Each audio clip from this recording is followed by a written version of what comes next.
Ils emmenèrent Jésus chez le grand prêtre, et tous les chefs des prêtres, les anciens et les scribes, se rassemblent. Pierre avait suivi Jésus de loin, jusqu'à l'intérieur du palais du grand prêtre, et là, assis parmi les gardes, il se chauffait près du feu. Les chefs des prêtres et tout le grand conseil cherchaient un témoignage contre Jésus pour le faire condamner à mort, et ils n'en trouvaient pas.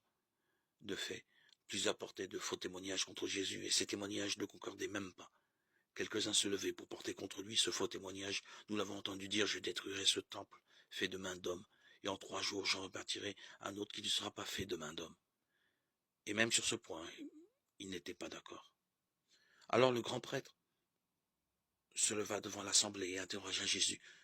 Tu ne réponds rien à ce que ces gens déposent contre toi.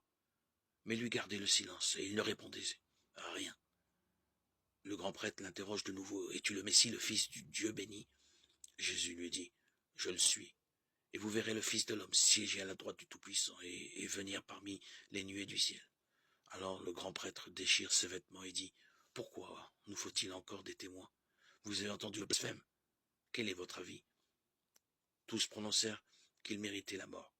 Quelques-uns se mirent à cracher sur lui, couvrir son visage d'un voile, et l'horreur de coups en disant « Fais le prophète ».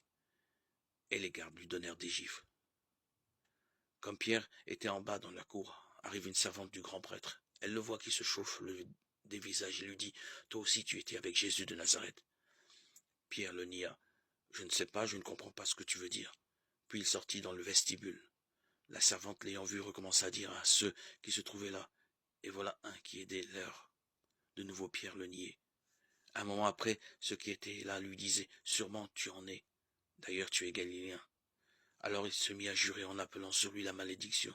« Je ne connais pas l'homme dont vous parlez. » Et aussitôt un coq chanta pour la seconde fois. Alors Pierre se souvint de la parole de Jésus. Avant que le coq chante 2 fois, tu m'auras renié 3 fois. Et il se mit à pleurer. Marc 14, 53, 72. Prenant les 12 avec lui, il leur dit, voici que nous montons à Jérusalem et tout ce qui a été écrit par les prophètes sur le Fils de l'homme s'accomplira.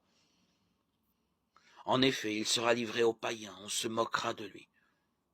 On le maltraitera, on crachera sur lui. Après l'avoir flagellé, on le tuera et le 3e jour, il ressuscitera. Mais eux n'y comprirent rien.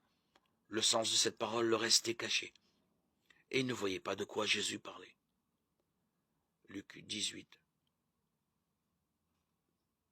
31-34.